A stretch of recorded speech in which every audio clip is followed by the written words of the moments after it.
Iya, halo selamat pagi kepada Bapak Ibu semua yang menyaksikan pada seri webinar pagi ini ya, pagi menuju siang. Sekali lagi saya ucapkan selamat pagi bagi Bapak Ibu yang sudah bergabung dan akan menyaksikan webinar dari Primaku hari ini ya. Selamat bergabung kembali dalam seri edukasi masyarakat tentang kesehatan anak, optimalisasi kesehatan anak dari berbagai aspek.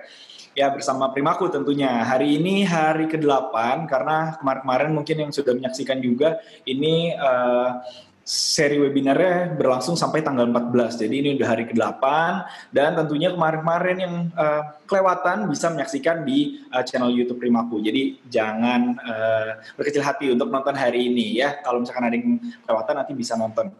Dan memperkenalkan lagi, bertemu lagi dengan saya, Dr. Dejan Rasnaya, yang biasa dipanggil juga dengan Dr. Dery, yang akan memandu pada acara hari ini.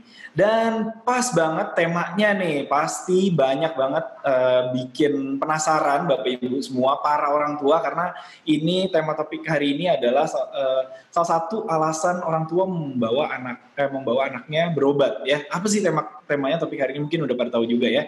Jadi temanya atau topiknya hari ini adalah mengatasi demam di rumah, yang akan dibawakan oleh Dr. Triana Darmayanti, spesialis anak. Oke, topiknya tentu sangat menarik karena anak sering banget yang namanya demam, sehingga orang tua tuh sering panik. Apakah ini harus dibawa ke rumah sakit? Sedangkan mungkin sekarang lagi pandemi juga jadi takut membawa ke rumah sakit. Jadi harus bisa mengatasi di rumah bagaimana caranya. Nah, pas banget akan dibahas oleh Dr. Yanti ya dipanggilnya ya. Saya mau menyapa dulu Dr. Yanti. Selamat pagi Dr. Yanti. Selamat pagi, Dr. Dery. Gimana apa dok? Kabar? Sehat dok? Saya baik dok. Baik ya, kelihatan seger ya. Alhamdulillah kelihatan seger ya dok ya. Udah sarapan soalnya. Nah dok, ini pas banget topiknya kan sering banget terjadi ya dok ya. Dokter sebagai spesialis anak tentunya sering banget mendapati kasus-kasus atau pasien anak yang demam. Nah, terlebih lagi pandemi kayak gini, itu orang tua jadi suka pada takut bawa anaknya ke rumah sakit. Nanti mungkin bisa dijelaskan ya dok ya? Iya. Oke. Sebelum kita mulai acara, mungkin dokter mau menyapa dulu yang sudah menyaksikan, yang sedang menyaksikan webinar pada pagi hari ini dok. Ya, terima kasih Dr. Dery.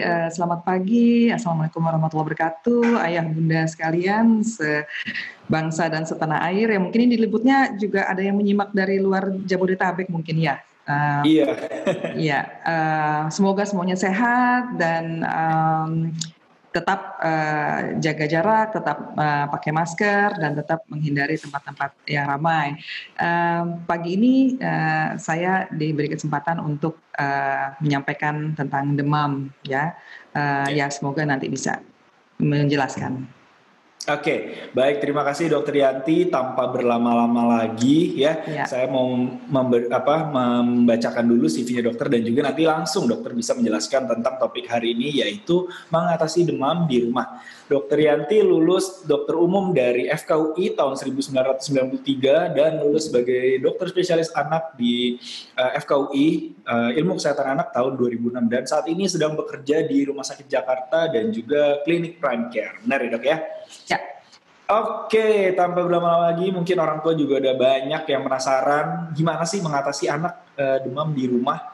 Apa aja yang harus dilakukan, apa aja yang nggak boleh dilakukan, nanti tenang aja Dokter Yanti akan menjelaskan. Oke, silakan Dokter Yanti, waktu dan tempat saya persilahkan dok untuk memaparkan materinya. Ya, siap. Terima kasih Dokter Dery. Ayah bunda sekalian, kita akan bicara pagi ini tentang demam dan khususnya fokus kita untuk mengatasi demam di rumah ya. Sebetulnya apa sih demam itu? Gitu. Kenapa kita harus jelaskan? Karena dokter-dokter anak sering menerima pada saat kunjungan atau lewat chatting dan sebagainya, orang tua bertanya, dok, anak saya demam, gitu, ya. Tapi belum tentu loh sebetulnya demam, gitu loh. Jadi biasanya dokter anak akan menanyakan kepada ayah bunda sekalian suhunya dan sebagainya. Kenapa? Karena kadang-kadang yang kita katakan demam itu ternyata bukan demam.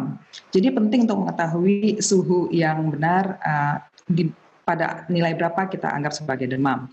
Nah, Sebetulnya yang dikatakan demam itu jika suhu tubuh di atas suhu normal, yaitu di atas 38,0 derajat Celcius, core temperature istilahnya, atau suhu inti badan, atau ini yang sesungguhnya, karena ini adalah suhu pada di dalam tubuh kita. Jadi bukan suhu permukaan. Seperti kita ketahui mungkin ya Bunda sekalian sudah tahu bahwa suhu normal kita itu adalah sekitar 36,5 derajat sampai 37,5 derajat.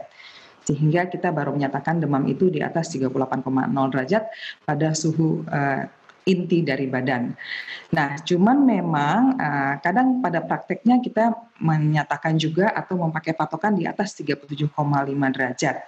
Ini sebetulnya bisa dipakai asal ayah bunda tahu bahwa ini bukan core temperature atau bukan suhu yang sesungguhnya, bukan suhu yang ada di dalam badan. Kita akan jelaskan di tempat berikutnya. Nah, jadi cara mengukur suhu bisa bermacam-macam dan ini yang paling familiar biasanya adalah yang ini, yaitu termometer digital ya, mungkin ayah bunda sekalian tahu. Kemudian ada juga yang infrared, infrarednya juga ada yang di telinga, ada yang lewat dahi maupun kadang dipakainya di sisi samping.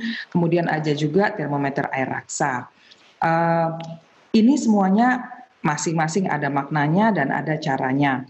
Nah, sebetulnya yang core temperature yang mana sih? Yang core temperature itu adalah yang ini, yang dua ini, yaitu yang diletakkan di dalam mulut, tepatnya di bawah lidah, ya. Oleh karena itu, untuk yang ini hanya bisa dilakukan pada anak-anak besar di atas 3 tahun atau mungkin malah di atas 5 tahun karena butuh kerjasama dari anaknya. Sementara kalau di bawah 5 tahun, apalagi toddler di bawah 3 tahun, cara yang meletakkan termometer di bawah lidah ini mungkin akan sulit dilakukan. Sehingga ada cara lain untuk pada anak kecil, yaitu di telinga. Ini untuk mengukur core temperature dan suhunya kalau core temperature seperti tadi sudah saya singgung adalah 38,0 derajat Celcius. Nah, lalu bagaimana dengan yang termometer raksa? Ini yang mungkin juga masih selama ini sebelum ada termometer digital, ini adalah yang paling sering dipakai. Atau yang infrared yang di permukaan, ini lagi ngehits nih sekarang ya Dokter Dery ya, di mana-mana kita masuk kita akan disodori seperti ini ya, ditodongi termometer seperti ini, walaupun biasanya tidak sedekat ini. Suhu yang 2 di bawah ini mengukur suhu permukaan tubuh, sehingga ini bukan core temperature, jadi makanya suhunya kita pakai patokan demam itu kalau dengan alat kedua ini adalah 37,5 derajat Celcius. Ya, nah ada beberapa hal yang kita harus ingat. Sebetulnya untuk termometer air raksa di luar negeri apalagi sudah tidak terlalu direkomendasikan. Mengapa? Karena agak berbahaya. Kalau misalkan kita lengah menyimpan termometer air raksa lalu jatuh, kemudian dia pecah, pertama materi belingnya itu atau pecahannya itu bisa berbahaya, dan kedua isinya sendiri karena air raksa itu kan sifatnya beracun. Kalau pada anak kecil, namanya anak kecil sekarang kepo, mungkin dia melihat bulat-bulat air raksa yang lucu, itu malah bisa berbahaya. Sehingga kalau di luar negeri termo air raksa ini sudah tidak direkomendasikan. Kedua mungkin penggunaannya juga butuh lebih lama tekniknya. Jadi biasanya kita harus tunggu sampai 5 menit baru bisa mengetahui suhu yang sebenarnya. Dan mengenai caranya sendiri di ketiak, tadi kita sudah bilang bahwa ini termometer yang untuk permukaan, baik digital maupun air raksa itu kalau diletakkan di ketiak ini hanya bisa dilakukan pada anak-anak besar. Kenapa? Karena kalau anak kecil itu apalagi bayi misalkan, ketiaknya itu penampangnya masih sempit, kurang lebar. Sehingga kalau kita pasang seperti ini pada anak kecil apalagi bayi, kadang-kadang ini tidak bisa tertutup seluruhnya di dalam ketiak. Sehingga suhunya nanti bukan suhu badan yang sesungguhnya, tapi adalah suhu lingkungannya yang mempengaruhi. Dan untuk anak besar pun jangan salah menggunakannya, pastikan ujung dari termometer ini diletakkan di tengah dari ketiaknya ya. Jadi kadang-kadang kita kelihatannya hanya begini, nggak taunya pas kita ngintip di bawah sini ternyata dia nongol muncul di bawah. Jadi ternyata itu tidak di tengah-tengah. Ya pastikan letak ujungnya, tipnya itu yang biasanya bentuknya seperti logam, itu diletakkan di tengah-tengah tiak. Baru itu tepat. Dan itu pun adalah bukan suhu inti badan tapi suhu permukaan. Ya. Nah, ini ada satu lagi. Ini sebetulnya teknik pada bayi, pada anak kecil. Tadi seperti kita sudah singgung, pada anak di bawah 3 tahun, yang ini cara yang lewat mulut ini sulit biasanya dikerjakan. Anaknya tidak bisa diam, apalagi mengemut di bawah lidah, sangat sulit buat mereka. Jadi ini adalah cara yang direkomendasikan.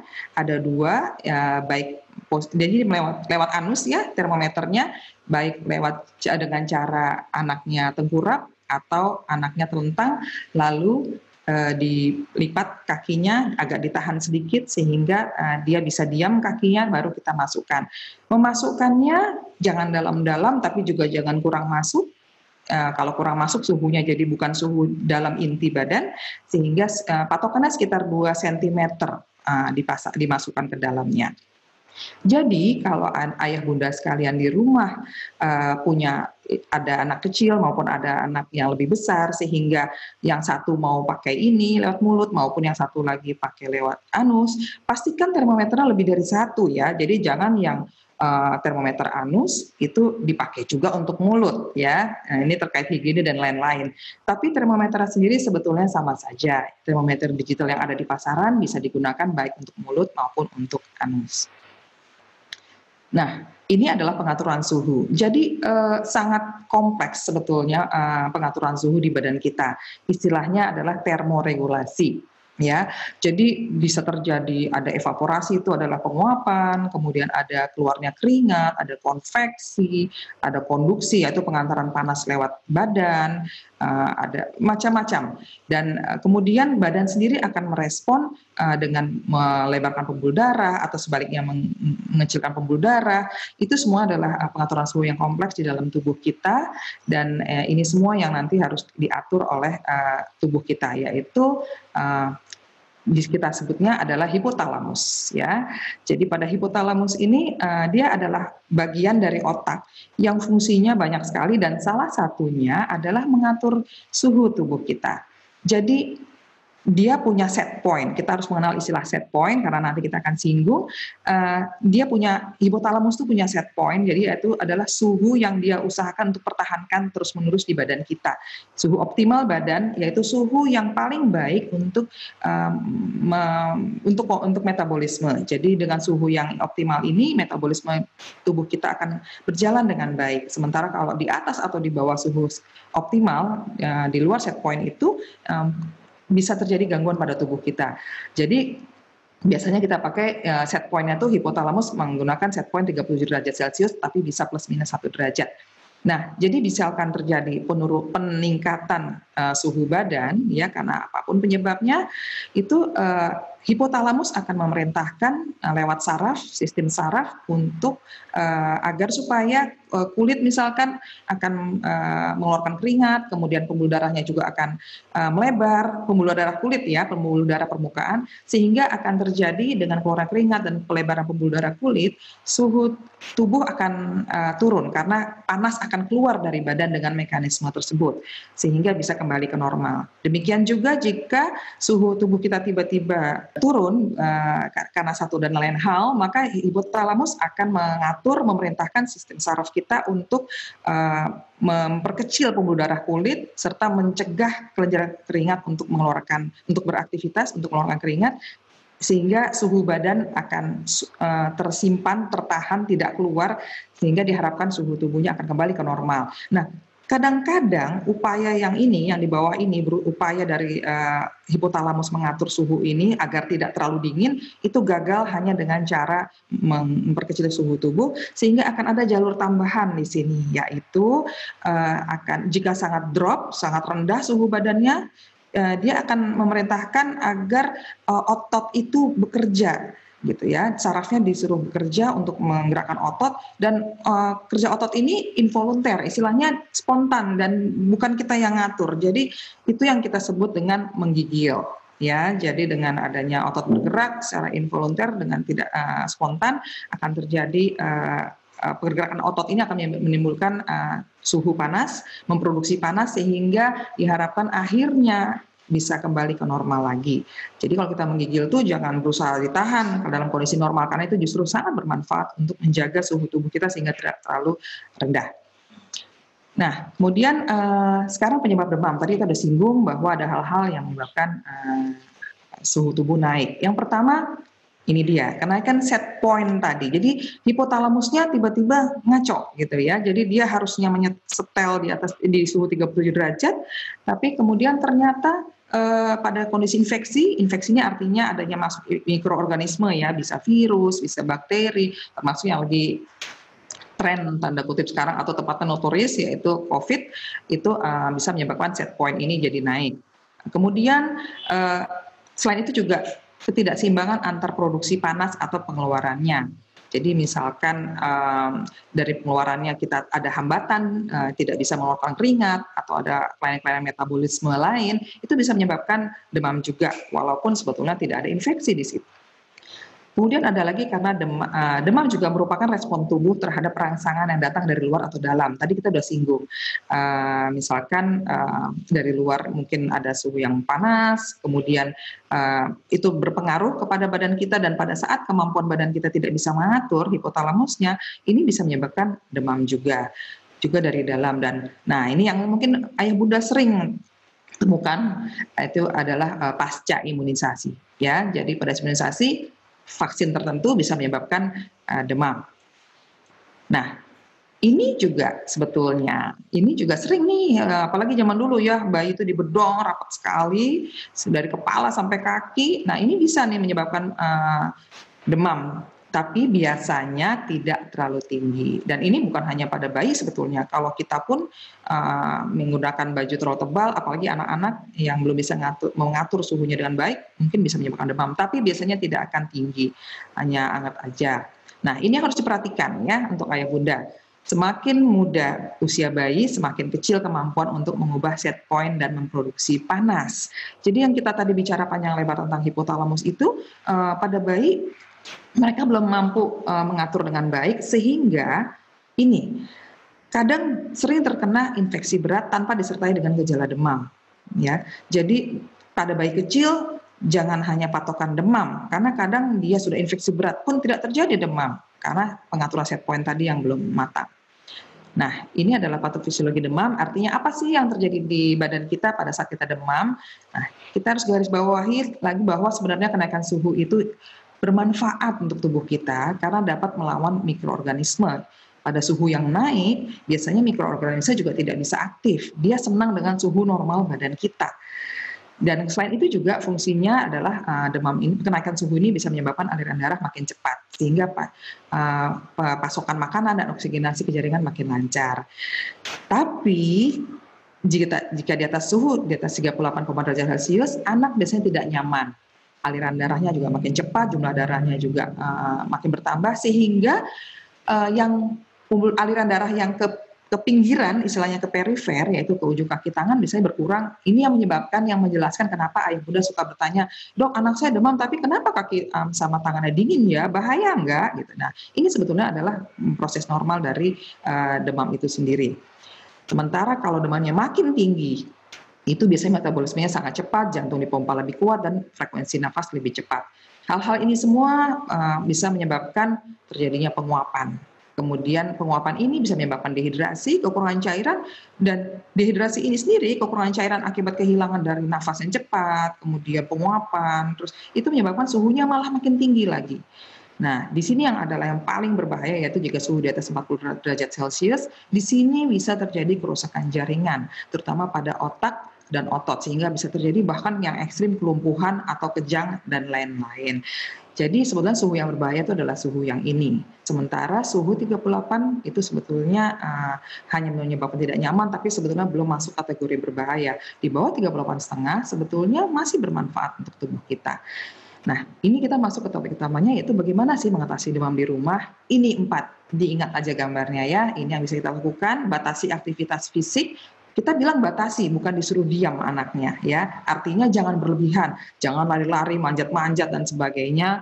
Misalkan kemudian bajunya tipis dan terbuka ya Bunda. Jadi jangan pada saat anak demam malah dipakaikan tangan panjang, lengan panjang, kecuali pada kondisi dia kedinginan. Pada saat itu dia memang butuh kenyamanan. Tapi kalau dia tidak menggigil, pakaikan yang terbuka, tipis, kemudian usahakan banyak minum semampu anaknya. Dan yang terakhir, ruangan justru harus sejuk. Ya Bunda, jadi jangan malah dimatikan, ada AC dimatikan AC-nya, ada kipas angin dimatikan kipas anginnya, alasannya biar berkeringat gitu.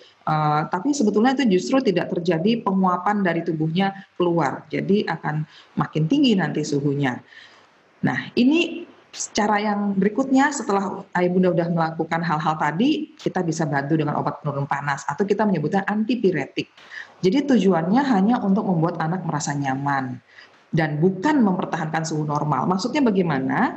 Jadi obat penurun panas ini ada masa pekerjanya kan, dia tidak bisa seharian. Jadi jangan berharap dikasih obat panas 1 kali lalu kok masih demam lagi ya setelah 4-5 jam atau setelah 6 jam. Ya memang dia hanya menyebabkan rasa nyaman saja, dia tidak bisa mempertahankan seterusnya. Kalau memang proses infeksi atau hal-hal lain masih terjadi, ini masih akan muncul demam lagi sesudah obat demamnya hilang masa kerjanya.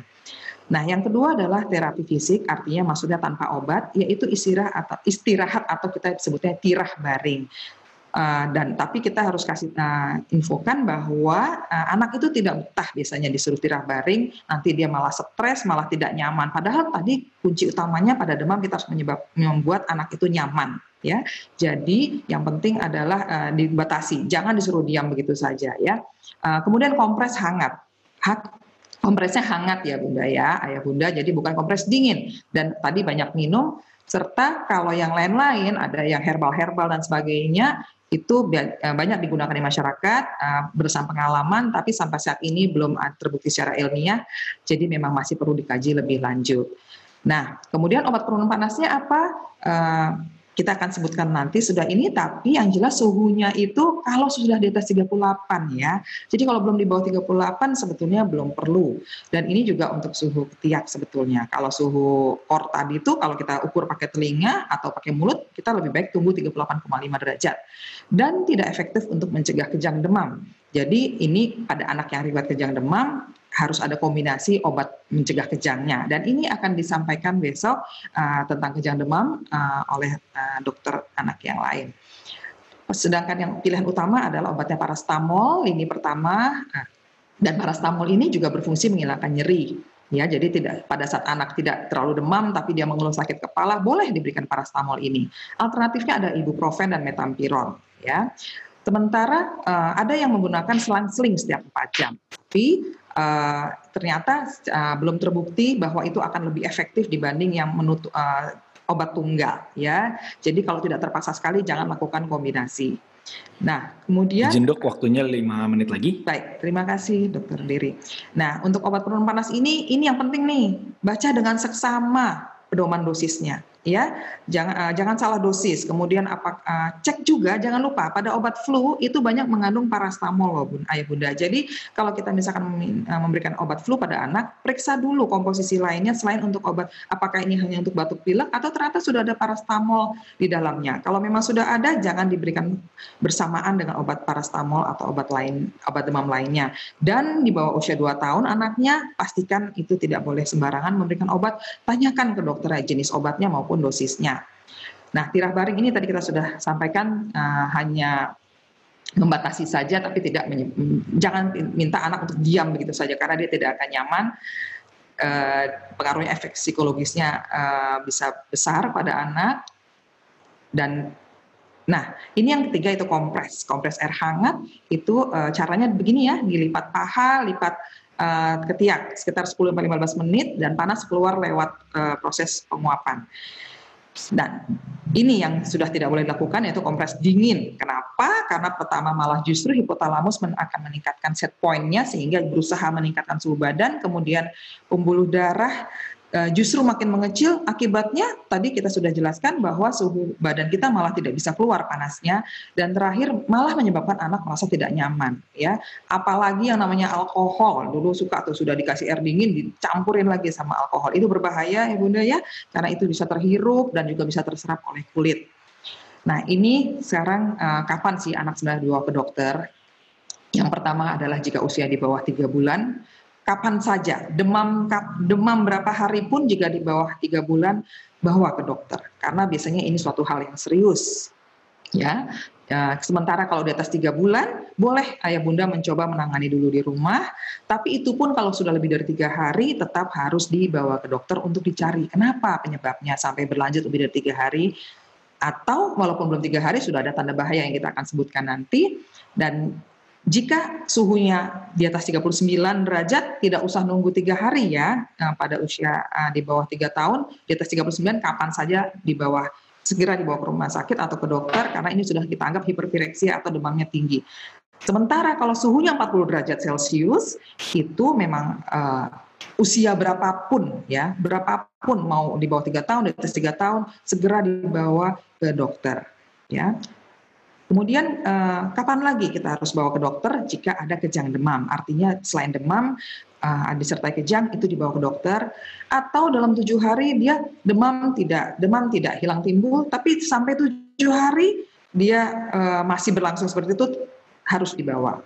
Nah, juga jika demamnya disertai timbul pada anak yang mengalami penyakit kronik, misalkan penyakit jantung, penyakit ginjal, kanker, dan lupus, karena bisa jadi demamnya itu disebabkan oleh munculnya atau kambuhnya penyakit dari yang mendasarinya. Dan jika demam disertai ruam, misalkan seperti ini, di lokasi dimanapun ya, ada merah-merah di kulit, itu juga dibawa ke dokter. Nah, sementara kapan harus sesegera mungkin? Sesegera mungkin artinya kalau tadi kita bisa berobat ke poliklinik misalkan, tunggu dokternya praktek misalkan, atau kalau nggak hari ini besok, atau kalau nggak pagi, siang, sore, malam. Tapi kalau sesegera mungkin itu artinya sekarang terjadi, sekarang juga harus dibawa, jangan ditunda-tunda lagi. Itu yang pertama, jika anak tidak merespon atau susah dibangunkan atau tidak bisa bergerak. Atau anak demam disertai sulit bernafas, sesak nafas dia, atau kayak seperti ada penyempitan dalam saluran nafasnya. Atau dia biru di mulut, biru di kuku, itu juga harus segera dibawa. Jangan ditunda-tunda, jangan tunggu jadwal praktek dokternya misalkan.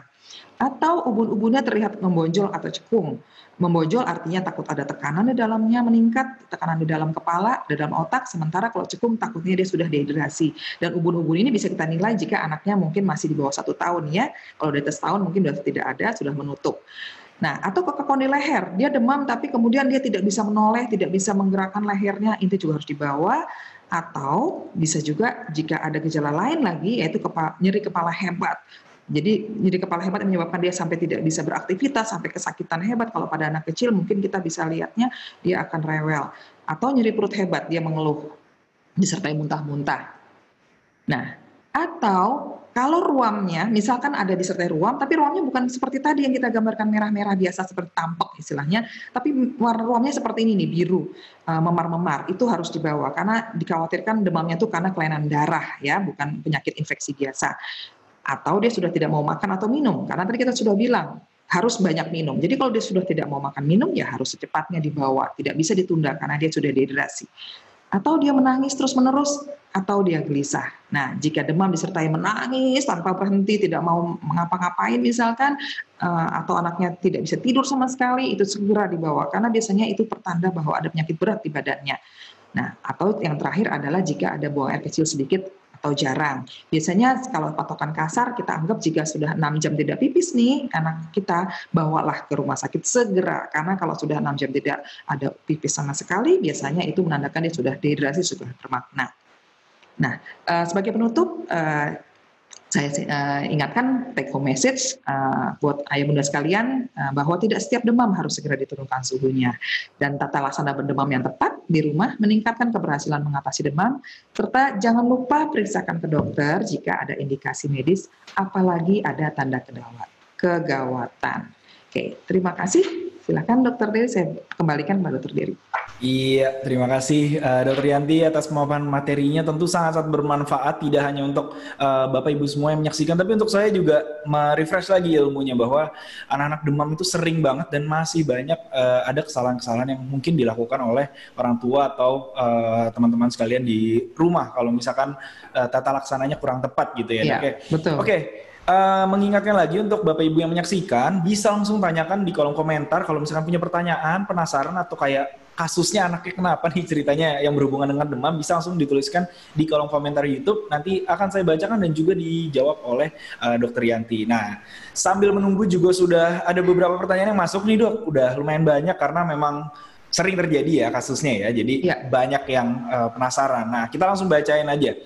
Yang pertamanya dari, ya nih Dok mau tanya, termometer digital itu akurat atau tidak ya? Karena kalau diulang beberapa kali bisa beda-beda berapa derajat gitu Dok, dan bisa beda interpretasinya. Itu bagaimana Dok? Iya, iya betul. Ini bagus pertanyaannya.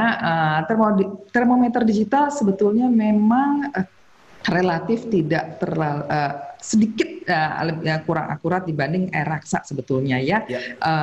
Tapi tadi kita sudah singgung bahwa sudah tidak recommended untuk air raksa, jadi sebetulnya termometer digital sudah kita bisa toleransi lah, cukup akurat sebetulnya. Jadi sebetulnya kalau nanti berbeda-beda, kita harus cari juga penyebabnya. Siapa tahu tadi itu yang saya jelaskan tekniknya. Jangan-jangan yang pertama dipasang terlalu ke dalam, terlalu masuk atau kurang masuk.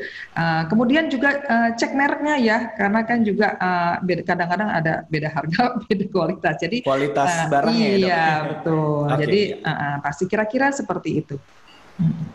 Oke, dan saya juga tahu kemarin kan karena lagi zaman pandemi, ya kayak dokter bilang tadi semua udah ditodong ya Dok kemana-mana. Itu juga kadang ada yang alatnya disettingnya tidak untuk tubuh Dok. Ya nggak sih, katanya ada yang katanya disettingnya malah untuk ruangan atau untuk barang, sehingga nilainya bisa sangat-sangat berbeda ya Dok. Iya betul sekali. Tapi memang saya sih bukan ahlinya untuk yang termometer di luar badan ya gitu. Cuman memang betul. Jadi saya nggak tahu bagaimana tekniknya. Cuma jadi pastikan memang Dokter Dery kalau kita beli, kita pastikan bahwa itu memang untuk badan. Dan jangan lupa nih ya, ini bagus disinggung soal itu, jaraknya juga nggak boleh jauh-jauh ya. Karena ada yang mengatakan kalau bisa nggak lebih dari 5 cm misalkan, karena itu beda-beda. Diperhatikan betul caranya, baca manualnya setiap kita mau pakai. Karena makin jauh dari tubuh kita, di todongnya nih gitu, makin dingin dia. Ya juga perhatikan juga lingkungannya. Kalau kita mengukur suhunya itu di dalam ruang yang dingin, khawatirnya dia terpengaruh juga dengan suhu lingkungan kan. Jadi kalau misalkan anaknya diukur di bawah AC misalkan, jangan-jangan dia jadi tidak terdeteksi demamnya. Gitu. Makanya itu suhu permukaan ya. Nah itu jadi termometer dan cara pengukurannya juga harus diperhatikan ya untuk para ayah dan bunda ya, kalau misalkan mengukur anaknya yang demam.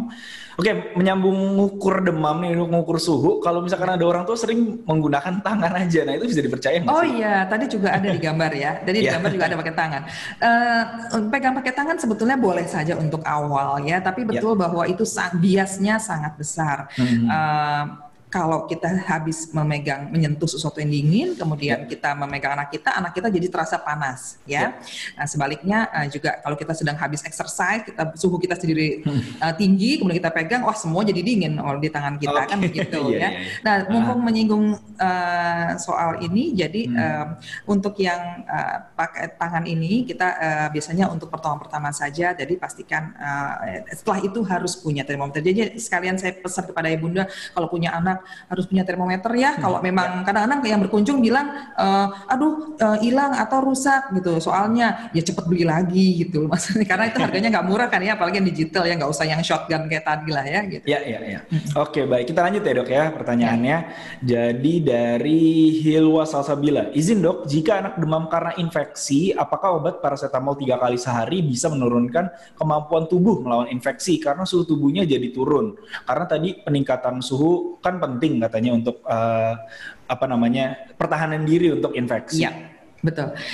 Ya, jadi itu tadi kan makanya dikatakan bahwa kan bagus sekali, terima kasih Ibu bisa menangkap esensi bahwa memang suhu demam itu ternyata sangat berguna. Makanya kita kalau mau memberikan obat antipiretik, paracetamol dan lain-lain, tunggu sampai suhunya itu memang dikatakan merugikan si anak gitu. Tadi sudah singgung bahwa kalau 38,5 anaknya sudah tidak nyaman ya. Jadi kalau jangan sampai juga kita terlalu ekstrim. Pokoknya biarin aja anaknya panas, kan katanya bagus nih biar virusnya mati semuanya gitu kan. Tapi anaknya sudah cranky, istilahnya udah lemes, udah rewel, sakit kepala dan sebagainya, tidak nyaman. Dalam kondisi kayak gitu kan juga fisiknya tidak menguntungkan untuk badannya tidak sanggup mengatur suhunya atau melawan penyakit.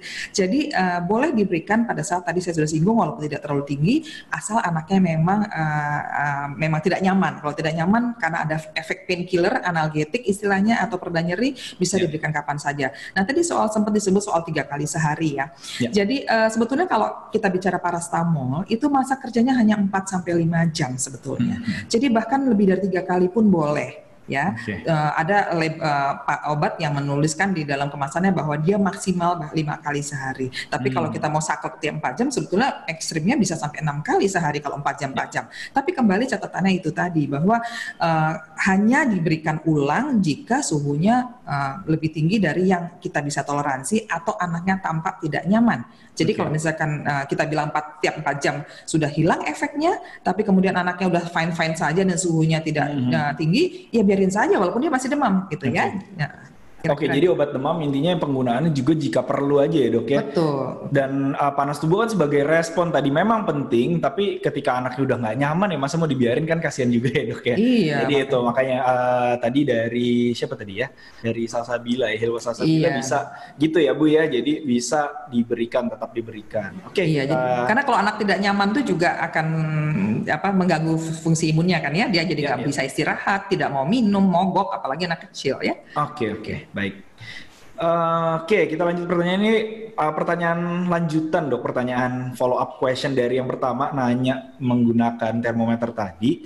Lalu alternatif mengukur demam pada bayi yang tidak betah dengan termometer ketiak apa ya dok? Dia menangis jika ada benda aneh-aneh ditempelkan di tubuh dan tidak nyaman. Itu bagaimana dok? Tadi disebutnya termometer ketiak ya pertanyaannya ya? Kalau yang barusan sekarang yang barusan. Ya, jadi saya akan jawab tapi saya akan agak mengoreksi sedikit bahwa tadi kita sudah singgung bahwa pada bayi jangan pakai, kalau bisa jangan termometer ketiak karena ketiaknya kecil. Jadi kalau kita pasang termometer di ketiak nanti tidak bisa menutupi seluruh ketiaknya sehingga suhunya takutnya tidak sesuai. Jadi harusnya dia terdeteksi demam tapi jadi tidak terdeteksi ya. Jadi kalau pada bayi memang kita tidak rekomendasi termometer ketiak. Jadi gunakan telinga atau yang anus tadi sudah kita kasih gambar ya. Itu sebetulnya yang paling akurat. Dan termometer digital ya keuntungannya selain dia aman, tidak ada risiko pecah dan air raksa segala macam, juga keuntungan lainnya dia cepat ya. Dokter Leri kan biasanya nggak sampai 1 menit sudah bunyi. Jadi dalam kondisi kayak gitu ya memang kalau anaknya benar-benar tidak bisa diam, pegangin aja gitu. Tapi kan tidak sampai 1 menit bunda. Ya beda kalau kita termometer ketiak 5 menit direjeng kan repot juga ya gitu. Dan tentunya kan orang tua tentunya bisa mengarahkan anaknya atau mengatur anaknya agar biar tahu nanti suhunya, karena penting ya dok untuk tahu suhu kalau misalkan anaknya memang benar demam gitu. Jadi jangan kalah sama anak ya maksudnya. Iya betul. Oke. Kita lanjut ya dok ya, ini karena banyak pertanyaan biar nanti semua kejawab dan mendapatkan pencerahan. Oke, dari Citra LG, dokter izin bertanya, kapan atau saat kondisi apa anak boleh diberi paracetamol atau ibuprofen sebagai alternatif paracetamol? Jadi pemilihannya dok, yang mana? Ya, pemilihannya ya, sebetulnya ya masing-masing punya keunggulan ya. Jadi silahkan dikembalikan kepada ayah bunda masing-masing pemilihannya. Tapi yang perlu diketahui kalau parastamol itu keunggulannya adalah dia aman untuk lambung. Ya, jadi kalau misalkan anaknya punya masalah di lambung, misalkan ada riwayat sakit mah, tanda kutip istilahnya orang awam bilang ya, atau dia lagi mengeluh sakit perut, sakit ulu hati, atau dia muntah-muntah, ya jangan berikan obat antipiretik lain karena golongan lain yang tadi kita sebut metampiron segala juga ke lambung bisa mengiritasi, sehingga yang aman memang parastamol. Nah, sebaliknya kalau ibuprofen memang dia tidak direkomendasikan pada anak yang punya masalah lambung, dan WHO juga mengatakan tidak direkomendasikan pada kasus kalau kita tahu ini anak kita mengalami demam berdarah dengue. Ya, itu sudah diminta bahwa untuk DBD hanya boleh parastamol gitu ya. Nah, Tapi keuntungannya kalau paracetamol, ibuprofen ini adalah dia biasanya onsetnya untuk apa, dia lebih cepat menurunkan. Jadi kalau tadi slow ya, kalau paracetamol kadang-kadang nggak slow juga sih, tapi pokoknya biasanya ibuprofen lebih cepat dan dia lebih bertahan lama, bisa sampai 8 jam.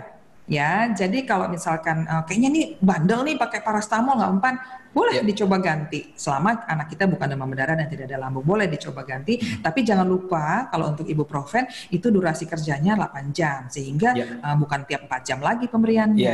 Ya. Nah, tentunya dosisnya harus diperhatikan juga ya dok ya? Betul, nah betul, terima kasih untuk Dokter Dery menyinggung juga. Bedanya lagi adalah kalau paracetamol dia mau demam tinggi, mau demamnya cuma 38, mau untuk pereda nyeri aja, sakit kepala dan sakit badan lain-lainnya, itu dosisnya sama.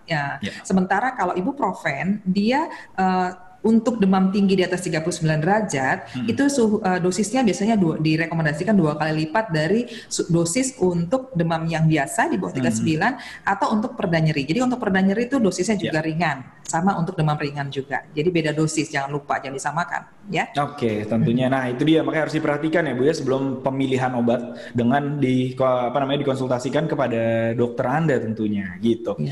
Oke, Dokter Dery mau lupa. Juga faktor alergi perlu ya, karena kadang ada riwayat alergi kan anak itu ya, jadi otomatis kalau dia alergi ibuprofen udah nggak punya pilihan lain, dia harus besok harus pakai paracetamol. Sebaliknya juga gitu, kalau ada riwayat alergi paracetamol ya sudah, kita harus pakai jenis yang lain. Oke, baik. Itu juga penting tuh diperhatikan Kak. Ini sering banget terjadi soalnya, jadi penting banget untuk Bapak Ibu tahu nih, karena biar nanti kalau anaknya demam nggak ada salah-salah tindakan ya dok ya. Oke, kita lanjut ya dok ya. Pertanyaan dari Sarah Asari. Izin bertanya dok, tadi dibahas tentang cara menurunkan demam di rumah, salah satunya penggunaan AC atau kipas angin. Untuk suhunya kira-kira bagusnya berapa sih dok? Suhu maksimal atau minimal AC untuk anak demam? Suhu, kita bicara suhu optimal saja ya, artinya range-nya kita rekomendasi sekitar 25 sampai 26 derajat Celcius. Ya, jadi itu tidak panas. Suhu kita kalau yang di Jakarta nih itu mungkin sekarang udah 30-an bahkan lebih ya. Apalagi kalau ditutup rapat semua jendela itu pasti lebih panas lagi. Jadi kita pakai 25-26 untuk menyejukkan, tapi juga tidak terlalu dingin. Sekitar segitu suhunya, upayakan pada anak ya. Oke, jadi 25 sampai 26 derajat Celcius sebaiknya, ya. Walaupun di ruang praktek sering sih orang tua mengeluh, anak saya kalau nggak 18 dok nggak bisa tidur gitu ya. Tapi ya biasanya kita selalu nyarankan dalam kondisi kayak gitu, cobalah bertahap. Dia kalau dinaikkan 1 derajat berapa hari mungkin dia nggak ngeh kan. Biasa 18 naikin 19 lah gitu. Jadi jangan dibilang 18 besok kita ganti 25, ya protes dia gitu ya. Dan ini disesuaikan dengan kondisi anak masing-masing, karena tadi ya dok ya, ini bukan sebagai tata laksana utama penyesuaian ruangan, hanya sebagai salah satu terapi untuk suportifnya ya. Lingkungannya gitu ya dok ya. Betul, tapi itu membantu Dokter Dery. Jadi kalau misalkan kadang-kadang dengan upaya kita, jangan lupa, itu kan tadi upaya semua untuk udara yang sejuk. Jadi bisa juga dikipasin beneran, jadi bukan kipasan udah kayak sate tuh. Jadi itu membantu sebetulnya juga. Jadi itu intinya juga intinya ciptakan ada aliran udara di ruangan itu. Sehingga aliran udara kalau melewati badan kita, dia akan membawa panas dari badan kita untuk keluar, sehingga kita menguap panasnya. Jadi intinya seperti itu ya. Orang Jawa bilang nggak sumuk ya dok ya? Nggak sumuk, ya betul. Ini karena masih banyak pertanyaan, saya lanjut ya dok ya. Pertanyaannya banyak nih. Dari Dinar Irvia, dok, perlukah pemberian antibiotik jika anak demam? Jika ada kejang demam, perlukah anak sampai dirawat inap? Nah ini sering banget nih dok. Mungkin kesalahan juga ya. Apa perlu langsung antibiotik dok? Betul. Tadi kita sudah singgung bahwa demam itu penyebabnya banyak kan, salah satunya infeksi, betul. Infeksi kita sudah sebut virus dan bakteri. Pada anak itu sebetulnya sekitar 70% lah itu virus ya. Sementara antibiotik itu adalah untuk bakteri. Ya, jadi kalau kita secara blind, pokoknya ada demam kita kasih antibiotik, itu kayaknya kurang nyambung ya, karena mungkin hanya sebagian kecil yang butuh. Sementara kita tahu kalau minum antibiotik kita konsumsinya harus berhari-hari, harus sekian hari. Nggak bisa, jangan memberikan antibiotik seperti kita memberikan obat demam. Kita kasih antibiotik, besok adem, selesai, berhenti antibiotiknya. Kan tidak demikian. Sehingga kita tidak rekomendasi ya. Itu keputusan penggunaan antibiotik, tolong dikonsultasikan kepada dokter, jangan mengambil keputusan sendiri. Karena dokter yang mungkin insya Allah akan lebih tahu kapan anak kita memang perlu ditambah antibiotik. Nah, yang pertanyaan kedua mengenai kejang, besok tadi kita udah bilang bahwa besok akan ada Dokter Haryadi yang akan kupas tuntas tentang kejang demam. Tapi betul bahwa kalau kita kejang memang kita harus bawa ke dokter, terutama jika kejang pertama kali. ya. Karena kalau kejang pertama, walaupun kita tahu ini kayaknya step nih biasa, belum tentu. Kan dia selama ini belum pernah gitu ya. Jadi yakin ini kejangnya karena demamnya aja. Kita harus pastikan bukan ada infeksi lain. Misalkan sebagai contoh infeksi otak. Infeksi otak kan juga menyebabkan demam, juga menyebabkan kejang-kejang. Nah, kita harus pastikan dulu. Jadi kita sebaiknya kalau kejang pertama dibawa ke dokter, atau indikasi lainnya silahkan simak besok untuk kejang demam. Nah, ini penasaran tentang kejang demam karena hubungannya demam juga hari ini tapi sampai kejang besok materinya ya. Jangan sampai kelewatan oleh Dokter Haryadi. Panjang ceritanya tentang kejang demam itu. Ada ceritanya sendiri ya, Dok? Oh, panjang. Ini karena demam juga ada ceritanya sendiri nih. Jadi itu ya, pemberian antibiotik takutnya nanti nggak nyambung dan tentunya ada efek sampingnya kalau dikonsumsi secara asal ya, Dok ya? Iya, betul. Itu dia. Jadi ya, Mams, jangan langsung memberikan antibiotik kalau anak demam karena kalau misalkan penyebabnya dan kemungkinan terbesar adalah virus, nggak nyambung dikasih antibiotik. Nggak nyambung, nyape-nyapein, terus ngeluarin ongkos juga kan, antibiotik kan nggak murah juga, lebih murah ngasih obat demam saja. Benar Dok, benar. Kita lanjut ya Dok ya, dari Vita Putri Dika. Pagi Dok, baby saya kadang badannya suka hangat dan rewel. Saya cek suhunya sekitaran 37, saya tetap tidak kasih obat karena masih di bawah 38. Tapi anak saya masih rewel, gimana penanganan yang baik Dok? Nah ini tadi sempat kesinggung juga ya Dok ya? Iya, jadi kalau demamnya kan katanya pertama kita pastikan 37 komanya koma berapa ya Bunda ya. Jadi kalau misalkan permukaan, kalau kita di atas 37,5 itu berarti memang dia sudah demam. Sementara kalau kita Bunda di rumah memakai telinga, suhu termometernya berarti belum memang. Nah, cuman karena disertai rewel, memang kita harus pastikan apakah jangan-jangan memang ada kaitan antara suhunya yang meningkat ini dengan rewel. Dan untuk ini sih kalau kita selalu menyarankan diperiksakan ke dokter. Apalagi tadi kita udah singgung bahwa memang kadang anak demam rewel. Tadi dia sudah disebut, walaupun dia tidak tinggi, tapi kalau lebih dari 7 hari sudah sampai 7 hari on off terus, periksakan. Tapi kalau baru sehari 2 hari, pantau aja dulu ya. Nah itu dia. Jadi harus dipantau dulu karena rewel juga bisa jadi pengganggu tadi kayak dokter bilang ya. Iya, tidak nyaman ya. Atau sebaliknya jangan-jangan rewelnya karena hal lain, kan banyak juga. Karena tadi dibilangnya 37 kan belum demam ya. Jadi kita sudah bilang tadi bahwa yang menyebabkan anak tidak nyaman tuh kalau sudah 38,5. Sehingga kalau belum 38,5 sangat besar kemungkinan rewelnya itu bukan karena demam itu sendiri. Mungkin ada infeksi, jadi infeksi yang lainnya itu menyebabkan dia tidak nyaman, tapi bukan ansih demamnya sendiri. Makanya demamnya sendiri belum perlu diatasi gitu karena belum mengganggu sebetulnya segitu. Habis lari-lari pun bisa segitu ya Dok, panas badannya. Iya bisa. Kita lanjut ya Dok. Ini ada yang nanya katanya kalau misalkan dari Citra lagi kalau misalkan maksud saya dari Hilwa Salsabila lagi, itu kalau misalkan tumbuh gigi bisa demam Dok? Oh bisa, bagus sekali pertanyaannya. Demam bahkan kalau pakar ahli gigi anak pakar gigi anak mengatakan berdasarkan pengalaman mereka dokter gigi anak itu bisa sampai 40 derajat loh. Panasnya. Oh iya, maksudnya serius ya Dok ya sampai demam tinggi, banget. Tapi cirinya kalau menurut pengalaman mereka itu biasanya tidak akan lebih dari 2 kali 24 jam. 2 hari 2 malam. Jadi kalau udah panas 3 hari, 4 hari, jangan bilang ini mau tumbuh gigi. Udah kelamaan ya Bunda ya. Jadi kalau lebih dari 2 hari, jangan berpikir itu karena gigi. Kita harus pikirkan hal yang lain. Nah kita lihat lagi masih ada beberapa pertanyaan nih Dok. Bisa kita lanjut. Ya, dari Citra LG, dokter, apakah skin to skin anak atau bayi dengan orang tua bisa membantu menurunkan demam? Ya, bagus. Terima kasih. Bagus sekali pertanyaannya. Tadi saya juga memang lupa kayaknya belum menampilkan itu. Di banyak smart mom berarti ya Dok ya? Iya, bagus. Pada pinter-pinter ibunya ya. Well educated ini kayaknya ya. Bagus sekali. Jadi malah membantu kita menambah materinya. Jadi betul, skin to skin apalagi pada bayi itu sangat membantu. Itu yang kita rekomen. Bahkan itu kita rekomendasi lebih awal dibanding obat panas ya. Skin to skin itu mungkin kalau ada yang lain belum paham ya. Itu seperti kayak kanguru ya. Jadi bayinya, anaknya tuh dibuka bajunya telanjang dada gitu, lalu dia ditempelkan kulit dadanya itu ke dada ibunya sehingga dia di dalam baju ibunya. Biasanya ibunya pakai kimono atau apa. Itu panas badan dari dia akan berpindah kepada ibu. Dan ini sebetulnya juga berguna pada saat dia kedinginan ya. Jadi pada bayi-bayi kecil yang takut kan cenderung suhunya jadi dingin ya di bawah normal. Tadi kita termoregulasinya kan dia belum baik, tadi kita udah jelaskan. Itu juga sama sebetulnya caranya. ditempel juga dan akan jadi hangat. Jadi kalau misalnya ada yang bertanya, loh ini gimana sih dingin ditempel, panas juga ditempel. Jadi sebetulnya yang benar efeknya dari skin to skin itu apa? Ya memang dua-duanya bisa, karena itu ya itu Masya Allah itu ciptaan Allah. Jadi memang itu bisa badan diteliti itu ternyata pada ibu itu kalau misalkan dia anaknya dingin, badan ibu itu akan naik suhunya sehingga menyesuaikan. Jadi otomatis dari seperti itulah. Jadi memang berlaku untuk dua-duanya. Jadi badan ibunya yang suhunya akan naik turun. Ya, jadi saling menyesuaikan gitu ya dok, suhunya kembali ke normal tadi ya. Iya, nah, jadi kalau saya sebagai lelaki boleh nggak sih dok kalau misalkan jadi ayah yang boleh, boleh ya dok ya? Boleh banget. Bahkan kalau bayi-bayi prematur itu sebelum dia dipulangkan dari rumah sakit, ayahnya tuh harus loh belajar dulu sampai fasih gitu loh, untuk bisa jadikan guru itu juga, sehingga bisa gantian. Kan ibunya misalkan harus kemana-mana, nggak mungkin seharian nempel terus di badan. Boleh, bagus sekali. Dan sekarang bapak-bapak juga sama care-nya kok sama anaknya, sama kritisnya. Sama ya dok ya? Betul, bahkan banyak, malah ada yang orang anak ayahnya yang lebih banyak nanya daripada ibunya. Sekarang bagus. Iya, harus dong ya?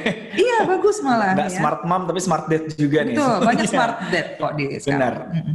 Nah dok, saya lanjut ke pertanyaan ya dok ya, karena masih ada beberapa pertanyaan lagi nih dok. Ya. Jadi ya kita lanjut dari Jazimatul Mahsuna. Bagaimana dengan pemberian kata flam drop? Pengalaman pada anak sendiri ini lebih cepat, tapi itu dulu resep SPA juga, tapi secara literasinya belum paham. Itu bagaimana dok? Ya, kata flam, ya itu harusnya jangan nyebut merek ya. Oh, iya. Tapi ya itu tadi kita sudah singgung bahwa memang obat demam itu bisa bermacam-macam. Itu termasuk untuk menurunkan demam juga. Tapi tetap kita tadi sudah sebut bahwa first line sampai saat ini baik di luar negeri maupun di dalam negeri adalah paracetamol, karena banyak pertimbangan terutama dari aspek safety. Ya, jadi keamanan ya. Jadi itu bisa ada metampiron yang mungkin mereknya, mohon maaf kalau saya harus nyebut merek, misalkan Novalgin gitu ya, misalnya itu juga obat demam, itu semua boleh. Tapi tetap yang paling aman, apalagi bayi ya di bawah 1 tahun, kita sih rekomendasi tetap first line-nya adalah paracetamol. Oke, baik. Nah dok, ini juga bertanya tadi saya sempat sebutkan salah satu aplikasi fitur dari aplikasi Primaku itu adalah pemantau imunisasi dok. Ya maksudnya untuk jadwal imunisasi. Nah pada anak yang demam itu kadang orang suka takut, boleh nggak sih imunisasi itu, boleh nggak dok? Ya sebetulnya demam kalau tidak tinggi itu bukan pantangan untuk imunisasi ya. Tapi memang ada beberapa vaksin yang memang efek sampingnya sendiri demam. Gitu ya. Jadi dalam kalau vaksin biasanya kembalikan ke dokter anak Anda, ayah bunda, kalau misalkan tanyakan apakah anak ini atau vaksin yang akan diberikan ini memang ada efek samping demam. Karena kalau misalkan efek sampingnya ada demam, nanti saat anaknya demam kita jadi bingung kan, ini efek samping imunisasi atau efek samping dari obatnya. Jadi untuk menilai sudah sembuh atau belum juga kita bingung gitu ya, karena mix up. Dan kedua, mungkin kalau tidak mendesak sekali lebih baik ditunda. Kenapa? Karena kalau anaknya demam, itu kemungkinan kan imun dia sedang melawan penyakit, ya, sehingga dikhawatirkan kalau dia vaksin imunnya tidak maksimal. Mungkin tidak berbahaya, tapi dikhawatirkan tidak optimal respon imunnya karena dia sedang fokus menghadapi infeksi di badannya dan badannya juga sedang tidak fit. Ya. Oke, baik. Jadi tetap boleh tapi harus disesuaikan ya dok. Kalau misalkan parah, mending jangan dulu ya. Iya, dilihat-lihat saja dulu. Kan nggak semua dilarang sebetulnya. Ya, baik. Kita lanjut ke pertanyaan dari Asimilia Sarwiastuti. Siang dokter, salam kenal. Saya dengan Asti. Di info SPA obat demam mesti disimpan di kulkas ya setelah digunakan. Maksimal penyimpanan berapa lama ya dok? Karena obat demam harus ada. Bagaimana bila batas waktu simpan sudah terlewat? Itu gimana dok? Apa harus disimpan? Sebetulnya itu tadi sempat ada gambar sampai ada tanda seru ya, saya tandai. Lihat label. Ya, lihat label. Termasuk untuk apakah perlu disimpan di lemari es, itu lihat label, pasti dicantumkan. Sebetulnya tidak harus disimpan lemari es. Jadi tidak semua obat harus disimpan lemari es. Dan obat demam sendiri maupun obat-obatan lain biasanya patokannya sekitar 3 bulan, maksimal 4 bulan. Tapi mungkin di Jakarta ini atau tempat-tempat yang suhunya yang 30 dan sebagainya, kita tidak rekomen lebih dari 3 bulan. Itu pun sebetulnya beda-beda lagi ya. Jadi beda obat, beda berapa lamanya boleh disimpan dan suhunya juga silahkan dilihat. Tapi rata-rata kalau obat demam yang ada tidak harus di lemari es sebetulnya. Dilihat aja, dicek di labelnya ya. Nah, jadi beli obat juga jangan asal beli terus diminum ya, sesuai anjuran, tapi juga sebagai orang tua yang pintar harus baca-baca juga ya dok ya. Betul. Anjuran-anjuran yang karena tiap obat bisa berbeda-beda sesuai masing-masing ininya ya dok ya. Iya, dosisnya, penyimpanannya, berapa lamanya ya. Nah. Oke. Kalau tadi ada pertanyaan kalau sudah lewat gimana? Sudah lewat ya dibuang gitu ya. Walaupun misal anggap aja tidak berbahaya, tapi takutnya tidak efektif lagi kan? Bisa jadi dia sudah kurang efektif. Kok nggak turun-turun? Pas dicek ternyata udah dibuka 6 bulan yang lalu misalkan. Gitu. Oke, ya? Baik. Nah, kita lanjut dari pertanyaan Direvul. Siang dokter, saya mau tanya kalau anak saya 4 tahun demam 2 hari, muntah dan susah makan, apakah perlu dibawa ke IGD langsung ya dok? Ya, tadi tanda-tandanya, sudah disebutkan kapan, kalau ke UGD itu kalau ada kegawatan benar. Jadi kalau dia dikatakan anaknya muntah gitu, dan kita harus gali lagi sebetulnya kan muntahnya berapa kali. Kalau cuma muntah sekali-sekali, jadi anaknya belum kelihatan lemas, ya masih bisa masuk. Terus urinnya, pipisnya jangan salah. Tadi kan pipisnya masih lancar, itu masih tidak harus ke UGD. Ya, jadi pastikan memang ada kedaruratannya. Ya. Oke, nanti di-review lagi ya kedaruratannya apa aja, dan nanti akan disebutkan lagi. Ya. Oke, kita lanjut pertanyaannya. Nah, ini ada yang nanya tanda kejang demam. Mungkin nanti besok akan dibahas ya dok ya. Sekarang kita akan membahas khusus dengan demamnya. Lalu, ya ini ada juga pertanyaan, nih cukup penting nih dok, dari Dinar Irvia. Apakah lebih efektif penggunaan penurunan panas melalui rektal atau melalui anus? Itu kan sering ya mungkin di IGD dok. Iya, bagus sekali. Terima kasih. Ini juga another smart mom. Jadi karena saya memang belum menyinggung tadi soal yang lewat anus, itu kita berikan jika memang suhunya sudah tidak respon dengan obat minum. Ya, kalau sudah tidak respon, kita pakai anus. Atau ada kondisi di mana anaknya memang tidak suka minum obat. Ada yang kadang-kadang jarang, tapi ada. Nah, kalau udah susah, anaknya demamnya tinggi, kita bisa bantu lewat anus. Oke.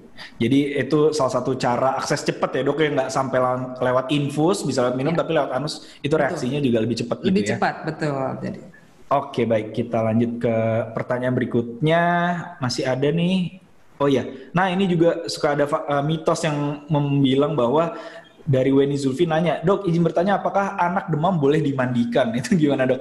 Iya, tadi kita sempat singgung ya sedikit bahwa dikompres, anak tuh dikompres air hangat, ya kan? Jadi sebetulnya kalau kita mandikan anak itu kan efeknya seperti kompres ya, gitu loh. Karena dikasih air hangat, tapi air hangat tadi tuh, jadi jangan air biasa, apalagi air dingin, gitu ya. Pada saat dimandikan air hangat, jadi pada saat itu pembuluh darahnya terbuka semua karena air hangat, jadi panasnya bisa bantu keluar. Jadi tidak dilarang, bahkan kita malah merekomend silahkan dimandikan selama anaknya tidak kedinginan, sedang tidak menggigil. Ya, karena kalau menggigil dimandikan nanti dia tidak nyaman. Jadi kalau anaknya tidak menggigil silahkan, itu malah membantu seperti kompres saja. Bahkan mungkin permukaannya lebih luas kan daripada cuma di ketiak dan lipat paha. Oke, jadi itu dia. Ini mitos ya. Jadi kalau orang yang demam, anak yang demam, boleh dimandikan malahan jadi sebagai salah satu cara untuk mengurangi demamnya tadi. Jadi jangan malah nggak dimandiin, nanti malah muncul masalah baru. Selama demam nggak dimandiin, nanti malah muncul masalah kulit gatal ya. Betul. Dan itu sering terjadi, apalagi bayi. Gitu. Tiba-tiba beruntusan. Oke. Nah dok, ini pertanyaan terakhir karena waktu kita sudah hampir habis. Ini saya bacakan pertanyaan terakhir dari Media Ahmad. Izin dok bertanya, kalau misalkan demam pada anak usia 2 tahun bisa menyebabkan suara nafas sampai grok-grok padahal tidak ada batuk, tidak ada pilek, itu gimana dok? Bisa nggak? Seharusnya sih jarang ya itu terjadi ya, karena kalau hanya demam ya, demam, karena kan kalau nafas grok-grok itu kaitannya dengan saluran nafas ya, gitu. Jadi kalau misalkan anak demam disertai grok-grok, mungkin memang harus dicari, mungkin memang ada gangguan di saluran nafasnya, mungkin dia sebetulnya mau flu misalkan, jadi sebetulnya hidungnya ada pembengkakan atau tenggorokannya ada pembengkakan, itu perlu. Walaupun memang tadi juga sempat disebut bahwa pada demam apalagi tinggi, nafasnya tuh cepat, jadi makin cepat gitu ya. Tapi mungkin kadang-kadang bisa jadi grok-grok karena cepat itu tadi. Tapi biasanya itu kita jarang temukan kalau hanya demam tanpa ada masalah lain. Oke, baik dokter. Udah habis waktunya, pasti masih banyak banget ya yang penasaran kan. Ya seru banget pembahasannya, sangat-sangat bermanfaat karena kembali lagi demam juga menjadi salah satu alasan orang tua membawa anaknya berobat ke dokter ya. Biasanya demam langsung biasanya dibawa. Ya seru banget pembahasan. 30% dokter, saya belum sebut tadi dokter. 30% kunjungan ke dokter itu karena demam. Ya hampir sepertiga. Iya, hampir sepertiganya datang karena demam keluhannya pasti anaknya ya. Iya. Ya, seru banget ya. Tentunya sangat-sangat bermanfaat webinar bersama Primaku hari ini. Jadi sekali lagi mengingatkan bagi Bapak Ibu yang menyaksikan, kalau misalkan masih penasaran, masih banyak pertanyaan, bisa download aplikasi Primaku karena nanti akan ada fitur live chat dan konsultasi untuk masalah kesehatan anak Anda yang akan dijawab oleh dokter spesialis anak tentunya. Nah, Dok, terakhir Dok, sebelum kita menutup acara hari ini, pesan penutup untuk Bapak Ibu yang menyaksikan, yang mungkin tadi kelewatan, apa aja sih yang harus diperhatikan pada saat anak demam? Iya, jadi yang penting pertama adalah kita harus tahu tanda-tandanya ya, kapan kita bisa pantau, kapan tidak. Jadi kalau memang sudah lebih dari 3 hari, lebih baik konsultasikan ya ke dokter. Ya. Ya, jadi yang penting dilihat adalah demam 3 hari. Kalau misalkan baru sehari, bisa dilakukan tindakan-tindakan yang tadi sudah disarankan oleh. Tapi jangan lupa tadi itu kita sempat sebut bahwa kalau anak Anda masih bayi kecil, jangan tunggu 3 hari ya, di bawah 2 bulan langsung saja dibawa. Dan intinya adalah Bapak Ibu Bunda, demam itu tidak selamanya merugikan, justru sebetulnya bermanfaat. Jadi tidak usah terburu-buru untuk memberikan obat demam, jangan panik karena tidak semua demam itu merugikan. Selama tidak tinggi, biarkan saja, dalam 2-3 hari kita masih bisa pantau. Ya, baik. Itu dia pesan dari Dr. Yanti kepada Bapak Ibu yang menyaksikan. Jadi harus diperhatikan dari keluhan demam ini. Oke, baik. Terima kasih sekali lagi untuk Dr. Yanti atas waktu dan sharingnya hari ini. Tentunya sangat bermanfaat. Dan untuk kita terima kasih juga untuk Bapak Ibu yang sudah menyaksikan hari ini. Semoga bermanfaat tentunya bagi Bapak Ibu semua yang menyaksikan. Dan jangan lupa besok ada pembahasan tentang kejang demam pada anak tanggal 9 Juni yang akan dibawakan oleh Dr. Haryadi spesialis anak. Jadi yang tadi nanya masalah kejang demam masih berhubungan sama hari ini, besok masalah kejangnya bisa langsung ditanyakan dan jangan lupa disaksikan.